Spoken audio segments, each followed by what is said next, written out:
Hi everyone, I'm Isabel.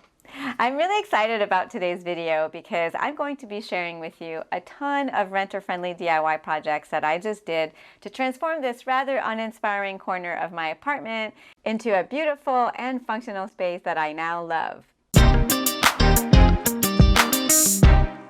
Before I get started, I just wanted to share with you that I just launched a Patreon page. It's a platform where I can share more of the details of how I come up with my ideas, how I solve problems, and really my process. So if you're new to DIY, this will give you extra confidence that you too can engineer your space. It's also going to be a great place to build community around people like us that love to MacGyver, get creative, and work with our hands. I'll have a link in the video description below so you can find out more details. Alright, now back to this makeover. This is what the entrance of my apartment looked like when I first moved in. I'm not a fan of the vertical blinds, and the view from this window isn't exactly pretty either.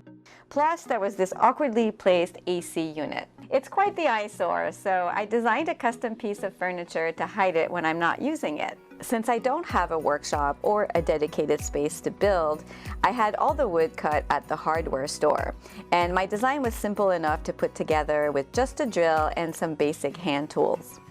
I made a video showing all the details of this build, which I'll link in the description below. The key feature to this entire thing is the front panel, which is simply held in place at the bottom with some brackets and some magnets at the top. So it's really easy to take off whenever I need to use the AC unit. I'm so glad that I also incorporated shoe storage, including this recent addition of the magazine holder flip-flop storage. Having everything off the floor just really helps keep visual clutter to a minimum. The old vinyl floor is another eyesore that got a renter-friendly makeover recently. I covered it up with ram board that I painted. Ram board is a really thick cardboard that's typically used to protect floors during construction. To make this renter-friendly, I used removable double-sided tape to attach the ram board to the vinyl floor. The compass rose design is something that I made with my Cricut machine, which is sort of like a printer, except that instead of printing, it cuts out your designs with very, very precise blades. You can cut in all kinds of materials, and I'm really happy that I used this machine instead of painting, because I'm not so sure that my design would have come out as perfect as it did.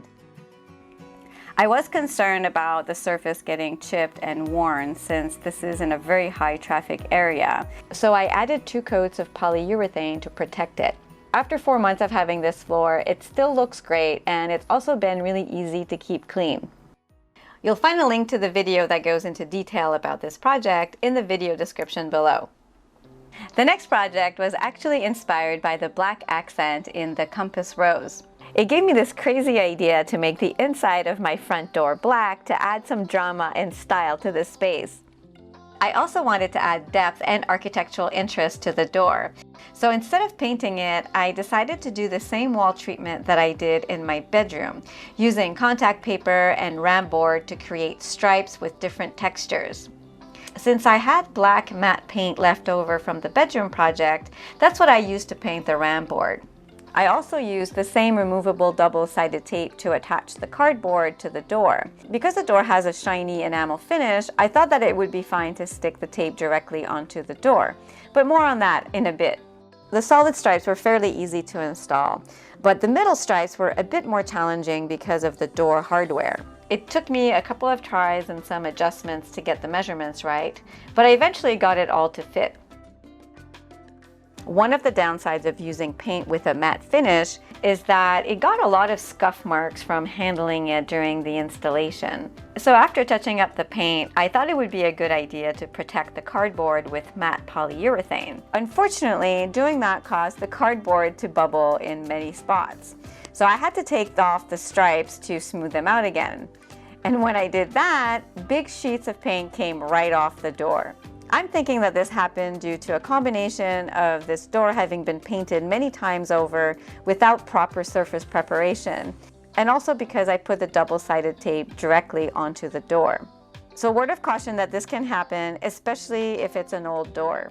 Now, even though this didn't go as planned and I'm going to have to repaint the door when I move out, I absolutely love the way the black door looks. Let me know in the comments which version of the door you prefer. And if you're thinking of tackling this project yourself, consider joining my Patreon page where I share a lot more in depth about my process. The next project I tackled was finishing off the window. I had already replaced the vertical blinds with inexpensive accordion paper blinds. They're not fancy, but they give me the privacy that I need while still letting the light in. Now the only thing missing was curtains. To install the curtain rod, I thought about using Nono brackets that go directly on the vertical blind track. I did this in my bedroom, and it's a great option to avoid making holes in the wall. But this time I wanted to hang my curtains higher up above the window because doing that actually makes the window look a lot taller. And another trick is to extend the curtain rod on either side of the window, and that will make it look wider. Before installing the curtain rod, I had to remove the vertical blind track. Luckily, it was easy to snap out of the brackets. I didn't want to make big holes in the wall to hang the curtain rod, so I decided to try these strange-looking brackets. Their special design makes it possible to handle the weight of heavy curtains, even though they are secured to the wall with just 2 small nails. No need for anchors or screws. I placed them so that the rod would be about 8 inches from the ceiling.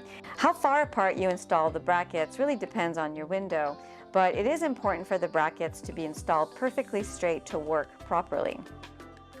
The curtains I chose are a bit more see-through than I would have liked, and the brackets are somewhat visible, so I may end up painting the brackets white so that you don't see them as much. The last thing I did to this space was add a tripod lamp that I got from Amazon. Everything about this lamp needed to be assembled, including the shade. In my experience, how well these DIY shades turn out really depends a lot on the quality of the shade material and also how it joins at the seam. This particular lampshade had a very thick Velcro closure that was very noticeable. The edges were also very wavy and uneven, plus I ended up making a few dents when I put it together. So that was a bit disappointing, but overall I really like the look of the lamp, except for the cord hanging in the middle of the base. To hide it, I used this reusable, removable double-sided tape called Nano tape or alien tape. I simply put a few strips of the tape on the side of a leg and then stuck the cord to it. It's a small thing, but making that cord disappear is really satisfying. I'm so happy I finally took the time to give some love to this neglected corner of my apartment. Now I get to enjoy a much nicer view from every angle. I especially love the black door.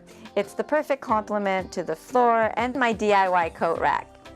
That was another fun project that I did recently where I incorporated lighting to brighten up the entryway. You'll find a link to this and all the other projects I mentioned, plus info on all the products that I used in the video description below. I'll also have a link to my Patreon page, and if you're on Instagram, that's where I share what I'm up to day to day. Thanks for watching, and I'll see you next time.